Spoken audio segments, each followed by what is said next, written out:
হরিবল। প্রণাম জানাই আমাদের পিতামাতার শ্রীযুগল চরণে, যাদের অশেষ করুণায় আজ আমরা মানব রূপে এই ধরায় এসেছি। প্রণাম জানাই বাবা হরিচাঁদ, শান্তি মাতা বাবা গুরুচাঁদ, মাতা সত্যবামার শ্রীযুগল চরণে। প্রণাম জানাই সকল গুরু গোসাইদের শ্রীযুগল চরণে। প্রণাম জানাই যেখানে যত হরিভক্ত আছেন এবং যানরা আমাদের এই ঠাকুরের গ্রন্থ পাঠ শুনছেন তানাদের শ্রীযুগল চরণে।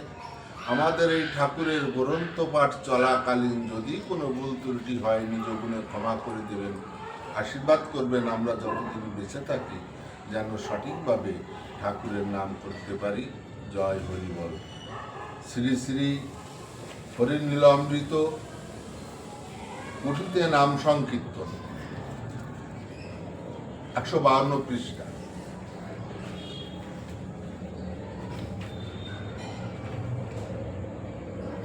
হিন্দু বলে শ্রীহরি, জবনে বলে আল্লাহ, দরবেশ ফকিরে যারে বলে হে যে হেল আল্লাহ, বৌদ্ধ যারে বুদ্ধ কহে, খ্রিস্টে বলে যিশু, এই তিন নর রূপে উদ্ধারিতে বসু।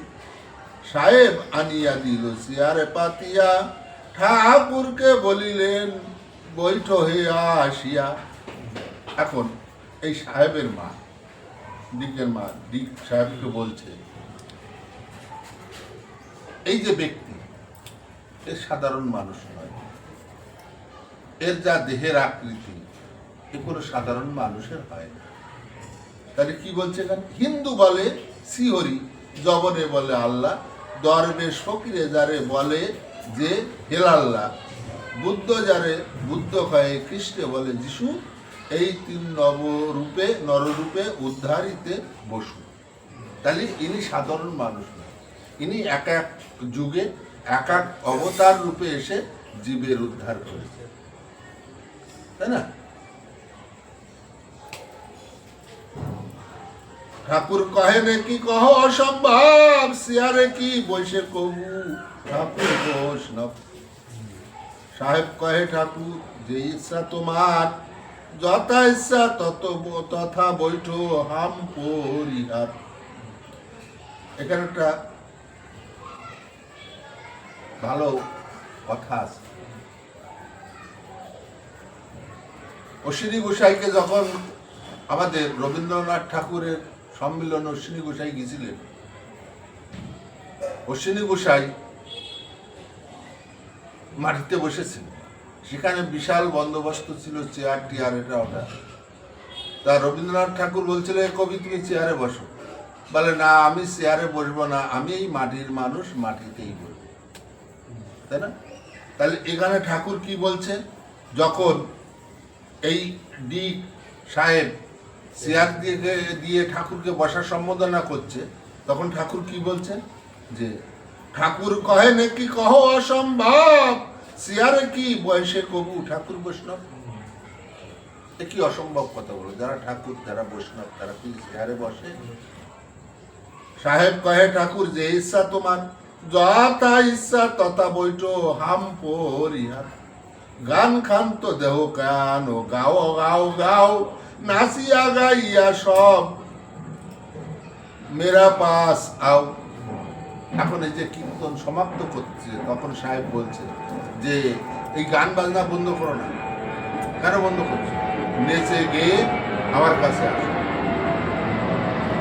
কামারার বাইরেতে সকালে বসিয়া পদ ধরি কেহ কেহ উঠেছে নাচিয়া, নাচিয়া নাচিয়া করে হরি সংকীর্তন, কেহ কেহ শিব নেত্রে ধরায় পথ, নাচে গায় দশরাত দিতেছে চিৎকার, সিংহার শহরে বারে বার করে হুঙ্কার। এখন এই যে কীর্তন, এই যে মাতাম, এই মাতাম কারা দিচ্ছে? যেমন গোবিন্দ মতুয়া যখন কীর্তন করত, বদন যখন এরা যখন কীর্তন করত, ঠাকুরের গায়ে এদের মুখের কবজে পড়ত, এই বদনে কবজে পড়ত। ঠাকুর সেগুলো কি করত? ভালো করে গায়ে মুছত। কিন্তু বদন যদি জানতো যে আমার মুখের তুতু ঠাকুরের গায়ে যে পড়ছে, তাহলে কি মদন ঠিক থাকতো? মদন তখন মদন ছিল না, বদন তখন বদন ছিল না, ঠিক আছে? বদন তখন সেই জগতে বিস্তার করছে। হ্যাঁ,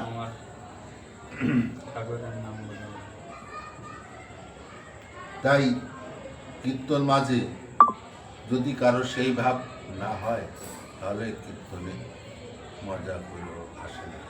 তাই তো ওই যে ওখানে বলেছে, অজ্ঞান যাবে, সজ্ঞান যাবে, বাহ্য গান সব পড়ে রবে, এই দশা তোর যখন হবে, সীতানন্দে উঠবে নেশা।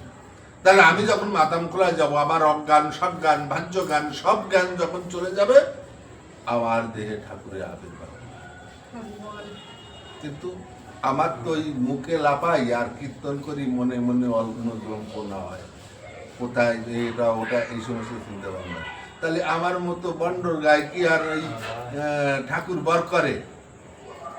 হ্যাঁ, তা আমার গায়ে করুক আর না করুক তাতে দুঃখ নাই, কিন্তু তোমরা যখন ঠাকুরের কীর্তন করবা, মাতাম দিবা, তখন অন্তত এক মনে এক ধ্যানে ঠাকুরের কীর্তনটা করবা।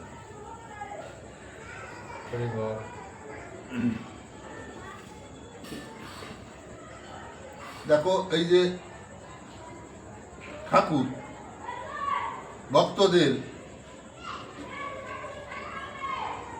কত মান রেখেছে।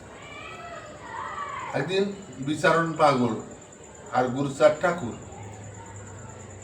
ওরাকান্দি নাট মন্দিরের সামনে আছে, তো ভক্তরা সব কীর্তন করে চলে গেছে। আর গুরুচাঁদ ঠাকুর খালি গায়ে ওই যেখানে ভক্তরা কীর্তন করেছে ওইখানে গড়ায় বেড়াচ্ছে। আর বিচারণ কয়, ও বা করো কি তুমি এখানে খালি গায়ে গড়াচ্ছ কেন? বিচারণে তখন গুরুচাঁদ ঠাকুর কয়, শোন বিচারণ, এই জগতে সবাই আমার পদধূলি নেয়, কিন্তু আমি যদি কারোর পদধূলি নিতে যাই সে তো আমাকে দেবে না, কারণ আমি ঠাকুর ভগবান আর সে ভক্ত। তাই আমারও তো ইচ্ছা করে ভক্তের চরণধূলি অঙ্গে মাখতে। তাই আমি এখানে এই ভক্তরা কীর্তন করে গেছে, তাই গড়াগড়ি দিয়ে ভক্তের চরণ। ঠাকুর কি বলেছে, আমার থেকে আমার নাম বড়, তার থেকে ভক্তের চরণধূলি বড়। তাই চরণধূলির আশা সবাই।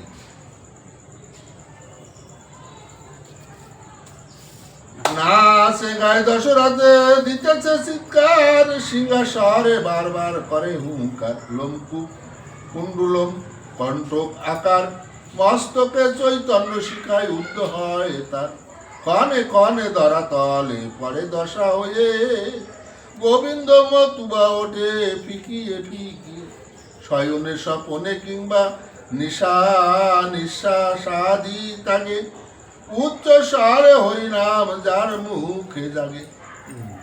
এই যে শয়নে স্বপনে কিংবা নিঃশ্বাসাদি ত্যাগে, উচ্চস্বরে হরিনাম যার মুখে জাগে।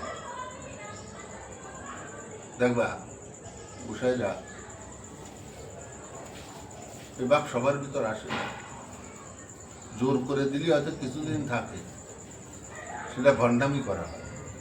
অটোমেটিক তারা ঠাকুরের নাম করছে, তার ভিতর তাই হাই আসে। রাস্তা দেখে যাচ্ছে, কেউ কোথাও নেই, হরিবল করে চিল্লায়। এই হচ্ছে সাধু ভাব, পাগল ভাব। তাই এখানে কি বলছে, যে শয়নে স্বপনে কিংবা নিঃশ্বাস আদি ত্যাগে, উচ্চস্বর হরিনাম যার মুখে জাগে। তুই যখন নিঃশ্বাস ত্যাগ করছিস, সে বদন হরি হরি বলে মুখে, বিকারের রুগী যেন ওঠে কাল। এই যে বদনের কথা বলছে, এই বদন কোথাও যেতে গেলে বলতো যাই হরি, কেউ খাইতে দিলে কত খাই হরি, হ্যাঁ, শুইতে গেলে বলতো শুই হরি। তার মুখে হরি ছাড়া একটা বিন্দু কথা ছিল না। যে কথাই বলুক তার অগ্রে হরি আছে, যে শব্দের ভিতর হরি নেই আমাদের বদন সে কথা বলতো না।